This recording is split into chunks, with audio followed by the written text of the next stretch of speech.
नमस्कार, नवतेज डिजिटल में आपका स्वागत है। खबर पंजाब के धुरी से है। धुरी में गुरु नानक देव जी के 551वें प्रकाश उत्सव पर धुरी के सुक्खा सिंह और उनके साथ नगर निवासियों के सहयोग से एक विशाल नगर कीर्तन निकाला गया, जिसमें धुरी की प्रबंधक कमेटी की तरफ से विशेष प्रबंध किए गए, जिसको लेकर सुक्खा सिंह के अखंड पाठ के सुबह भोग पाए गए और उनके बाद बाबा जी के स्वरूप को विशेष पालिक में सजाया गया, जिसके बाद बैंड बाजों के साथ ये विशाल नगर कीर्तन शुरू हुआ और जिसमें लगभग हजारों की तादाद पैदल चल रही थी। जैसे जैसे ये कीर्तन आगे चलता गया, संगत साथ में मिलती गई और देखते ही देखते संगत का हुजूम भी जुड़ गया। जन्म दिहाड़ा मना रहे हैं। समूह जथेबंदियां धूरी शहर के ਵੱਖ-ਵੱਖ संस्थावां नाल रल के गुरुद्वारा सुक्खा सिंह तो अज नगर कीर्तन आरंभ होएगा, जो सारे शहर के विच हुंदा होया वापस गुरुद्वारा सुक्खा सिंह में समाप्त होगा। खबर पंजाब के गुरदासपुर से है। बटाला पुलिस ने बड़े पैमाने पर कार्यवाही करते हुए आपराधिक गतिविधियों में शामिल 10 लोगों को गिरफ्तार किया है, जिसमें एक महिला शामिल है। इसके अलावा अन्य 10 महिलाओं के खिलाफ मामला दर्ज किया गया है। पुलिस द्वारा गिरफ्तार किए गए सभी लोग 3 अलग-अलग गैंग से संबंधित है, जिनमें अवैध हथियार रखने वाले ड्रग्स पैडलर और लुटेरे भी गैंग में शामिल है। लुटेरे गैंग के गिरफ्तार किए गए सभी लोग जिला संगरूर के रहने वाले बताए गए हैं।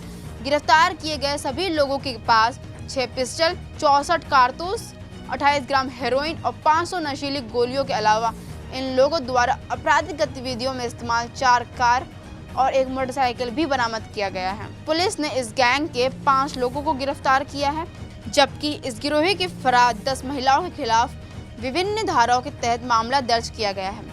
24 नवंबर को अचलेश्वर मेले में ये गिरोह अपनी गाड़ी और औरतों के साथ आया था और मेले में शिकार की तलाश में था। पुलिस ने इनसे 8 ग्राम हेरोइन, 3 देसी पिस्टल और 4 कारें और जेब काटने वाले 2 कटर बरामद किए हैं। गिरफ्तार किए गए तलविंदर सिंह के खिलाफ पहले भी आपराधिक मामला दर्ज है।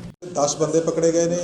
इन्हों को 6 pistol, 64 cartridges, 28 gram heroin, intoxicant tablets, 4 कारां, 1 motorcycle ते बाकी पॉकेट कटर पकड़े गए हैं। इस गैंग के 10 बंदे असीं अरेस्ट कर चुके हैं, जिन्हां विच पंजाब, हरियाणा के बाकी दे एरियाज़ दे पहले ही 37 क्रिमिनल केसेस रजिस्टर्ड ने। They operate in the groups and all that. जिथे भी गैदरिंग होंदी है, कोई मेला होंदा जां किसी तरह की गैदरिंग होंदी, उत्थे जाके ऑपरेट करते हैं।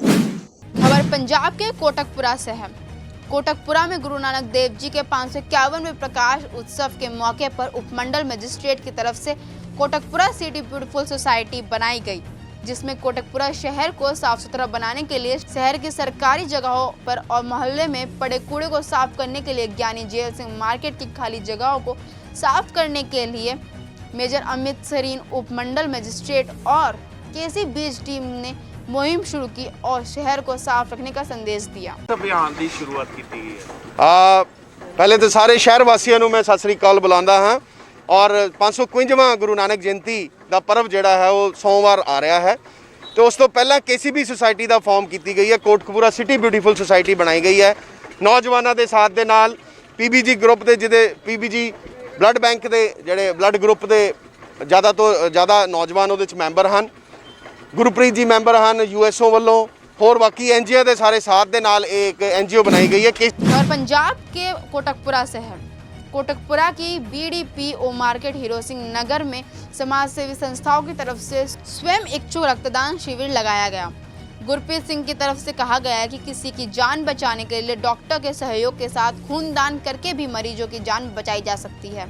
उनके साथ सिविल अस्पताल कोटकपुरा ब्लड बैंक के कर्मचारी भी उपस्थित रहे और खून दान करने वालों को ब्लड बैंक की तरफ से सर्टिफिकेट देकर सम्मानित भी किया गया। अपने गुरु श्री गुरु नानक देव जी जिन्हों का 551वां बर्थडे है, बहुत ही खुशी नाल साडे मन च आया कि एक ब्लड डोनेशन कैंप लाया जाए। तो गुरप्रीत भाई का सानू फोन आया फसीचे साहब नूं ते मैनू भी आपां यार इकट्ठे मिल के इस काम नूं करिए। बाबा मिल्क वालों, फ्रैड कॉस्को क्रिकेट क्लब वालों और यूनाइटेड सोशल ऑर्गेनाइजेशन वालों इत्थे ब्लड कैंप ऑर्गेनाइज किया गया 50 यूनिट का। और पंजाब के फिरोजपुर से है। सरकार की तरफ से हर समय इस बात का दावा किया जाता है कि वह देश में से गरीबी दूर कर रहे हैं और गरीबों को उनकी बनती सहूलतें देने के लिए घर घर पहुंच की जा रही है, परंतु ये सब वायदे कागजों और बयानबाजी तक सीमित है और वास्तविकता से कोसों दूर दिखाई देते हैं। अति की गरीबी में पिस रहे और शारीरिक तौर पर अपाहिज जोड़ों ने अपनी दास्तान सुनाते हुए बताया कि वह सिर्फ कुदरत की मार ही नहीं झेल रहे हैं, बल्कि उनकी गरीबी ने उनको सभी सरकारी सहूलतें से खाली रखा हुआ है। हैरानी की बात यह है कि देश की आज़ादी को 10 सालों से अधिक समय बीत जाने के बावजूद भी आज भी लोग झोपड़ियों में रहने के लिए मजबूर है, परंतु सरकार shining India, make in India और तरक्की की तरफ बढ़ते इंडिया की बात करते हैं। अब देखना ये होगा कि क्या सरकार हकीकत में इन गरीब लोगों की बाजू पकड़ने के लिए आगे आती है या इसी तरह नारा लगाकर चलती रहेगी। आज देख लो सामने मकान है, झुग्गी ਦੇ ਵਿੱਚ ਰਹਿ ਰਹੇ ਅਸੀਂ ਤੇ ਇੱਕ ਬੱਚਾ ਵੀ ਹੈਂਡੀਕੈਪ ਹੈ ਤੇ ਗਾਂ ਮੈਂ ਪਰਿਵਾਰ ਹੀ ਮੇਰਾ ਹੈਂਡੀਕੈਪ ਹੈ ਤੇ ਗੁਜ਼ਾਰਾ ਬੜੀ ਮੁਸ਼ਕਲ ਨਾਲ ਹੋ ਰਿਹਾ ਜੀ। 300 ਰੁਪਏ ਕਮਾਉਣ ਵਾਲੇ ਬੰਦੇ ਅਸੀਂ ਤੇ ਕਦੀ 100 ਰੱਖ ਲਿਆ, ਕਦੀ ਵਰਤ ਲਿਆ। ਦੁੱਧ ਵੀ ਮਹਿੰਗਾ, ਹਰ ਚੀਜ਼ ਮਹਿੰਗੀ ਹੈ ਤੇ ਬੜੀ ਮੁਸ਼ਕਲ ਨਾਲ ਗੁਜ਼ਾਰਾ ਕਰਦੇ ਹਾਂ। ਮਤਲਬ ਟਾਈਮ ਜਿੰਨਾ ਨਗਾਈ ਜਾਂਦੇ ਹਾਂ ਵਾਹਿਗੁਰੂ ਨੂੰ ਯਾਦ ਕਰਕੇ। ਹਾਲਾਤ ਵੇਖ ਲਓ ਜੀ, ਇੱਕ ਝੁੱਗੀ ਵਿੱਚ ਗੁਜ਼ਾਰਾ ਕਰ ਰਹੇ ਸੀ। ਅਸੀਂ ਬਹੁਤ ਦੇਰ ਤੋਂ ਇੱਥੇ ਰਹਿ ਰਹੇ ਹਾਂ ਤੇ ਕੋਈ ਸਾਡੀ ਸੁਣਾਈ ਨਹੀਂ, ਕੋਈ ਸਾਨੂੰ ਮਦਦ ਨਹੀਂ ਮਿਲ ਰਹੀ। ਅਸੀਂ ਬਹੁਤ ਡੀਸੀਆਂ ਤੇ ਅਫਸਰਾਂ ਤੱਕ पहुँचे हैं, कोई सुनाई नहीं हो रही। खबर पंजाब के होशियारपुर से है। होशियारपुर में पूर्व केंद्र राज्य मंत्री विजय संपाला ने अपने निवास स्थान पर पत्रकारों से बात करते हुए कहा कि केंद्र सरकार किसानों के साथ वचनबद्ध है और किसानों के साथ 2 बार बैठक हो चुकी है और अब किसानों को 3 दिसंबर का समय दिया गया है, जिसके बाद किसान अब दिल्ली पहुंच गए हैं और उनको आंदोलन के लिए निरंकारी मैदान दे दिया गया है।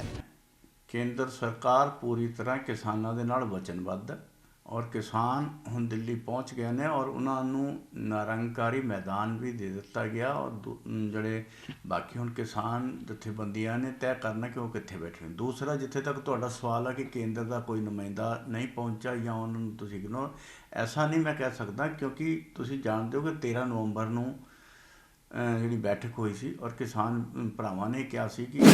खबर पंजाब के होशियारपुर से है। होशियारपुर में औद्योगिक एवं वाणिज्यिक मंत्री सुंदर श्याम अरोड़ा के द्वारा स्वास्थ्य, ओपन जिम और जल सप्लाई योजनाओं के साथ सड़कों के 17 नए प्रोजेक्ट की शुरुआत के लिए उद्घाटन किए गए। जानकारी देते हुए अरोड़ा ने बताया कि सभी करीब 3 करोड़ रुपए खर्च होंगे। वहीं उन्होंने केंद्र सरकार को निशाने पर लेते हुए कहा कि केंद्र सरकार ने जो किसानों पर अत्याचार किया है वो बहुत निंदा योग्य है। ਇੱਥੇ ਪਾਣੀ ਦੀ ਕਮੀ ਸੀ, ਬੜੀ ਦੇਰ ਦੀ ਇੱਥੇ ਸਮੱਸਿਆ ਸੀ। ਅੱਜ ਟਿਊਬਵੈੱਲ ਦੀ ਸ਼ੁਰੂਆਤ ਕੀਤੀ ਹੈ। 17 ਕੰਮਾਂ ਦੀ ਅੱਜ ਅਸੀਂ ਸ਼ੁਰੂਆਤ ਕਰਾਈ ਹੈ। ਨੀਅਰ 3 ਕਰੋੜ ਦੇ ਕੰਮਾਂ ਦੀ ਅੱਜ ਸ਼ੁਰੂਆਤ ਕਰਾਈ ਗਈ ਹੈ। 13 ਓਪਨ ਜਿਮ ਵੀ ਲਗਾਏ ਗਏ ਆ, ਨਵੀਆਂ ਸੜਕਾਂ ਵੀ ਸ਼ੁਰੂ ਕਰਾਈਆਂ ਗਈਆਂ। ਮੈਨੂੰ ਉਮੀਦ ਹੈ ਕਿ ਜਿੱਦਾਂ 100% ਅਸੀਂ ਸੀਵਰੇਜ ਵਾਟਰ ਸਪਲਾਈ ਦਾ ਕੰਮ ਮੁਕੰਮਲ ਕੀਤਾ ਹੈਗਾ, ਮਤਲਬ ਹੁਸ਼ਿਆਰਪੁਰ ਦੇ ਵਿੱਚ ਕਿਸੇ ਕਿਸਮ ਦੇ ਵਿਕਾਸ ਦੀ ਕੰਮ ਦੀ ਕੋਈ ਕਮੀ ਨਹੀਂ ਰਹੇਗੀ। ਹਾਂ ਸਰ।